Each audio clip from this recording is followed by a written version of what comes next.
Hi friends, நான் இப்போ இவங்க கிட்ட ஒரு சேலஞ்ச் பண்ண போறேன். அது என்னன்னா, நான் சொல்றத அப்படியே திருப்பி சொன்னா போதும். சொல்லலாமா? முடியுமா? முடியுமா? சொல்லு சொல்ல முடியுமா?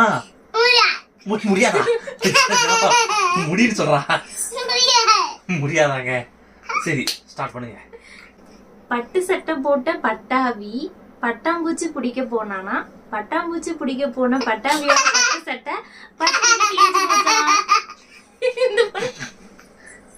இத கேட்கவே சிரிப்பா இருக்கு. இது எப்படி சொல்ல முடியும்? பட்டு சட்டை போட்ட பட்டாவி பட்டு சட்டையை போட போனா. Out out. நீ சொல்ல சொல்லலாம். பட்டு சட்டை போட்ட பட்டாவி நீ சொல்ல சொல்லலாம்.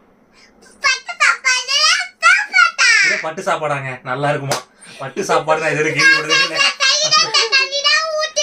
தண்ணி ஊத்தி வச்சிருப்பாங்க சாப்பாட்டுல.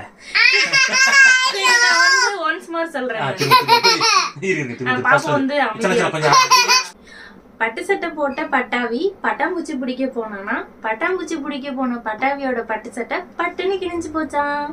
இது ரொம்ப ஈஸிங்க. பட்டு சட்டையை போட்டு பட்டாபி வந்து பட்டாம்பூச்சி பிடிக்க போறாரு. பட்டாம்பூச்சி பிடிக்க போன பட்டாபி பட்டு சட்டை போட்டுட்டு பட்டு சட்டை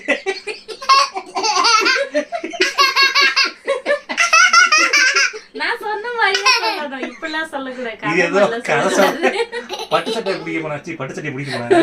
பட்டு சட்டை போட்டு போன பட்டு சட்டை பிடிச்சிட்டு பட்டு சட்டை போட்டு போன பட்டாபி பட்டாம்பூச்சியை பிடிக்க போய் பட்டு சட்டை போட்டு போன பட்டாபி பட்டு சட்டை கிழிஞ்சு போச்சு. பட்டு கிழிஞ்சு போச்சு. கரெக்டா சொல்லுங்க. பட்டு சட்டை பட்டாபி சொல்ற சார்.